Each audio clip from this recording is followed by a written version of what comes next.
Orang pedesaan sudah hamil, suruh sekolah haji, nggak akan masuk sekolah. Malu iya. Begitu. Saya orang desa dan Komnas Perempuan meneliti ke seluruh Indonesia bahwa perempuan-perempuan walaupun dia hamil, dia ingin selalu melanjutkan pendidikan dan punya hak melanjutkan pendidikan ya. Boleh, bagaimana? Jawabannya seperti itu. Bapak Abdi, saya mungkin ke anak saya dulu. Anak saya sudah PhD, S1, S2, S3 dari UI. Sekarang kuliah lagi, Pak. Kuliah lagi. Artinya sudah menikah, kuliah lagi. Sekolah di sini bukan dulu. Universitas. Bukan universitas, SMA, Bu. Sama saja, Pak. Apa bedanya? Justru itu malah penting, wajib menurut saya. Karena siapapun, menurut saya, siapa sih yang mau kecelakaan seperti itu? Tidak berarti harus dibatasi haknya untuk sekolah, Pak. Oke. Menurut saya tidak setuju itu. Ya. Saya sendiri meraih PhD, saya sudah 60 tahun lebih. Oke, baik. Kalau saja, misalnya anak usia SMP, anak usia SMA, hamil, kemudian dibiarkan dia harus sekolah lagi selesai. Ya buat apa dibikin aturan ini? Maksudnya gimana? Ya buat apa? Lo orang nanti ngapain? Nggak usah Lalu pacaran. hak-hak untuk pendidikan itu Mohon maaf, dibatasi. saya kan ngomong pencegahan. Jadi nanti kata anak-anak, ya nggak usah, orang ketangkep hamil sekolah lagi kok nggak ada masalah, bebas aja nanti. Ya buat apa aturan dibuat kalau nggak ada efek Oh, jerah? tidak demikian, Bapak. Saya ingin Bagian dari untuk pencegahan. Begini Pak, Pak Bupati, Maaf, Prof. Ya, oke, Bu, saya setuju dengan apa yang saya katakan lagi, setuju dengan apa yang Bapak buat. Tetapi jangan dibatasi hak-hak pendidikan kami, Pak. Tidak boleh mencabut hak pendidikan walaupun seorang perempuan hamil, dia punya hak loh Pak untuk menempuh pendidikan. Saya mohon maaf ya, saya bicara di Purwakarta. Saya bicara di Purwakarta belum pernah menemukan anak SMA menyelesaikan pendidikan dalam keadaan hamil. Bukan berarti dia tidak mau menyelesaikan pendidikan dong. Iya.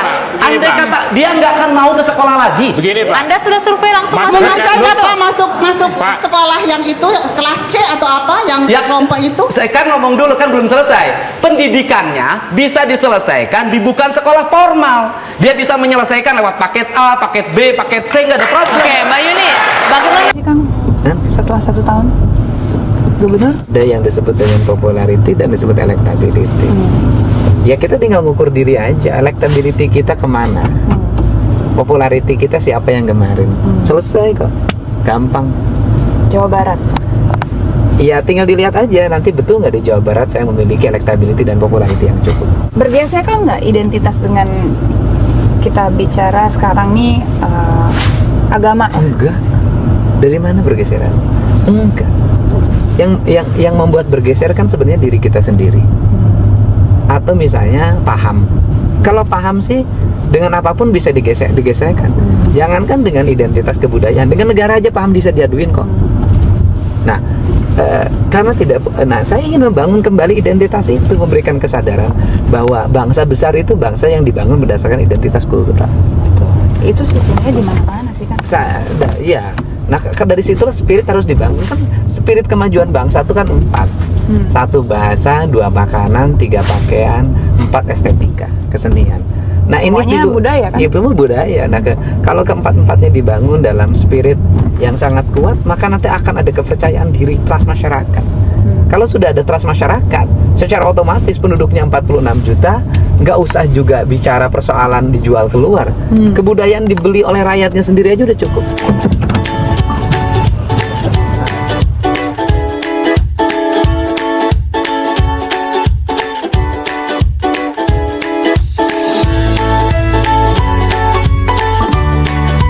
Iya, tuh sekolah dah, Chan.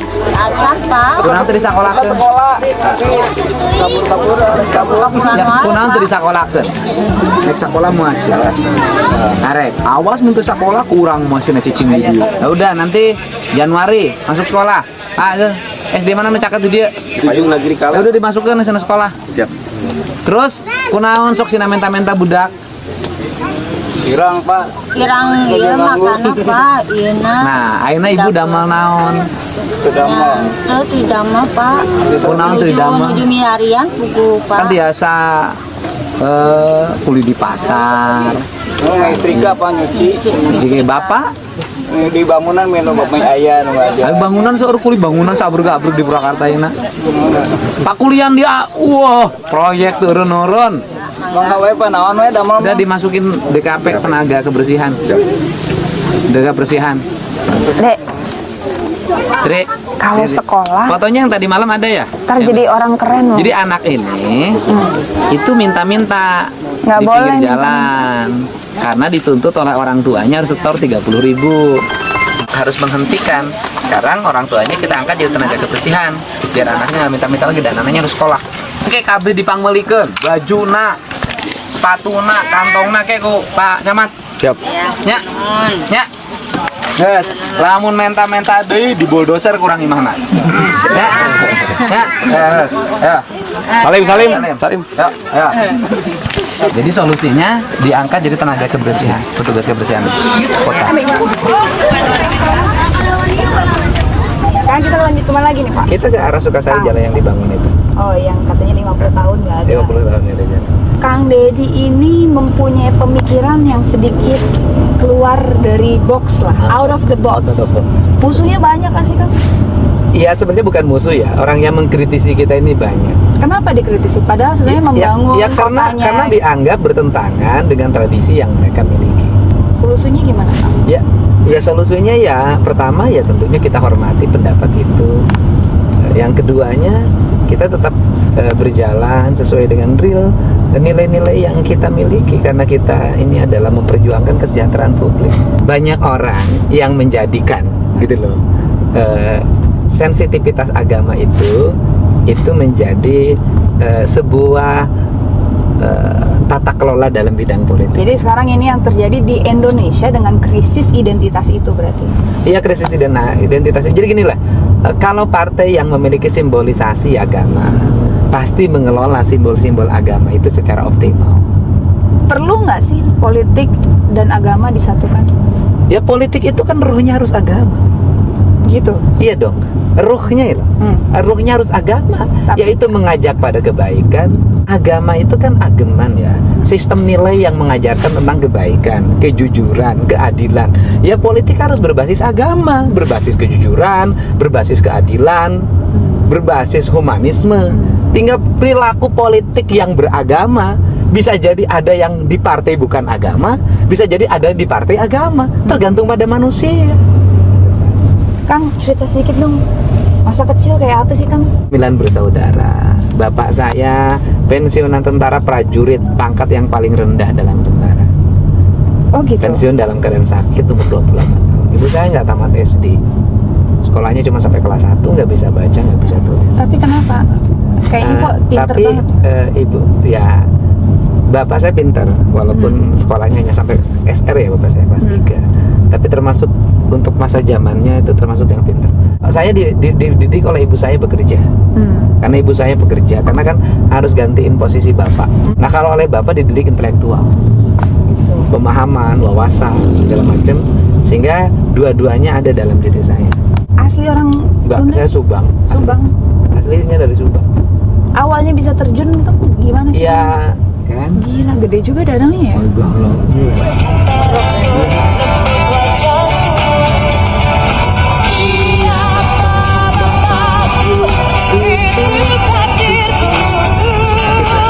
Siapa bapakku itu takdirku. Iya. Si bapak kita siapa kita bisa milih gitu. Nah, nama ibuku itu guruku. Nama ibuku Itu guruku. itu guru. Cowok-cowok mana bantu? Ayo, terus. Udah, selesai. Ya, saya punya kebiasaan kalau pergi jalan kemanapun selalu melihat ke kanan dan ke kiri. Sehingga setiap peristiwa harus bisa saya amati dengan baik.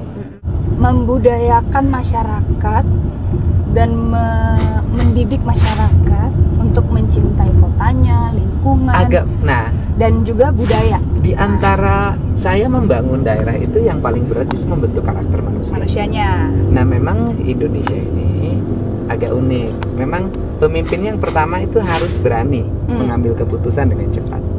Kemudian yang kedua berani beresiko dibully. Iya. Iya kan? Emang dibully juga nih Kang? Oh, dibully. Kalau saya sih sudah ngalamin berbagai hal. Dibully juga. Iya, saya bukan hanya dibully, diancam dibunuh. Mobil saya dilemparin pakai batu, saya ngalamin. Ini apa ini, Kang? Ini diorama. Oh, diorama Sunda ya. itu. Sampurasun. Ini museum diorama Tatar Sunda. Ini semuanya bercerita tentang Sunda. Ini cerita tentang Bupati Purwakarta. Dari tahun 68. Dari awal 68. Wah, terakhir ini Kang Deddy nih. Terakhir ya, pakai ikat. Ini apa ini, Kang? Ini sejarah. Sensornya. Nah, ini sejarah. Wow. Langsung naik. Kerajaan Tarumanegara. Wow. Surat tertulis pertama yang memberitakan tentang Tarumanegara adalah berita Cina. Masing-masing so berasal cool. dari Fashion Keren banget, Kang. tahun 414 Masehi di Show dan Ini kok bisa begini? Ini siapa yang ide ini, Kang Deddy? Kerajaan Sunda dari Galuh hingga Pakuan Pajajaran. Bhinneka Tunggal Ika. Nah, mumpung ini pas banget nih kita ngomongin soal Bhinneka Tunggal Ika nih. Terakhir-terakhir ini kebinekaan Tunggal Ika di Indonesia ini mulai sedikit dipertanyakan dan agak Sebenarnya sedikit bukan persoalan dipertanyakan ya. bukan dipertanyakan lah. Oke, mungkin bahasanya Ada sebuah heroisme politik di Indonesia yang seringkali untuk mencapai tujuannya itu seringkali menggunakan cara-cara yang tidak selaras dengan nilai-nilai kebudayaan bangsa kita dan Pancasila. kira-kira punya apa ya, recovery versi Kang Deddy deh. Recovery-nya adalah pertama, seluruh pemimpin negeri ini harus menyadari sebuah kesadaran konstitusi bahwa kita ini orang Indonesia berdasarkan Pancasila, maka Pancasila itu harus segera diterjemahkan dalam konstitusi, dalam undang-undang dan peraturan yang memadai. Contoh misalnya, orang Indonesia, persatuan Indonesia, gotong royong, hukumannya yang nggak gotong royong apa juga? Yang rajin gotong royong Udah diimplementasikan. di sini ya? ada namanya peraturan budaya desa. Jadi Perdanya seluruh tata ya? nilai itu dibuat dalam peraturan budaya desa. Infrastruktur, tatanan kota, manusianya selain pendidikan dan sekolah, kira-kira apa aja sih yang udah dikasih, Kang? Manusia gini loh, sekolah di Purwakarta itu unik disusunnya. Unik Kurikulumnya tidak berbasis murni kurikulum pusat. Jadi, jadi beda. Ada inovasi-inovasi yang saya buat. Contoh, misalnya setiap 2 minggu sekali anak-anak di Purwakarta tiap hari Selasa nggak masuk kelas. Oh gitu. Tapi dia dampingin orang tuanya di rumah. Jadi misalkan kalau let's say orang tuanya petani, Dia dampingin bertani. kalau dia Sopir jadi kenek. Oh gitu. Kenapa itu, Kang? Untuk memberikan sebuah penghayatan hidup. Baik. Bahwa hidup itu berat, bapakmu itu berat untuk cari uang buat kamu harus sukses, nggak boleh menyia-nyiakan. Ibunya ulang tahun, anaknya nggak masuk kelas. Boleh. Boleh. Ibunya ulang tahun, anaknya boleh bolos. Boleh bolos Sehari. untuk memuliakan ibunya di rumah. Untuk menyenangkan ibunya. Di rumah. Tapi kalau tiba-tiba dia nggak sama emaknya, dia Kan ibunya, setiap orang tua punya buku kendali. Pencatatan anaknya bangunnya berapa, tidur jam berapa. Itu dicatat dan nanti dilaporkan harus. Kalau nggak dilakuin? Ya nanti berarti. Assalamualaikum warahmatullahi wabarakatuh. Alhamdulillahirrahmanirrahim ya teman-teman. Tadi kita sudah melihat ya. Yang pertama ya Kang Deddy tetap mempertahankan ya kebijakan beliau, walaupun tadi ada mama ya politikus ahli hukum seperti itu, tetap ngotot apa yang dilakukan Kang Deddy itu salah ya teman-teman. Tapi Kang Deddy tetap mempertahankan itu dan memberikan penjelasan sejelas-jelasnya ya teman-teman.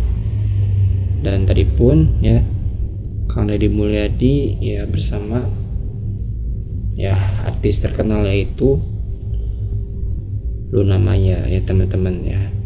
Ternyata sosok Luna Maya mengagumi sosok Kang Deddy Mulyadi ya teman-teman, jauh-jauh hari sebelum Kang Deddy sekarang menjadi gubernur sukses ya teman-teman.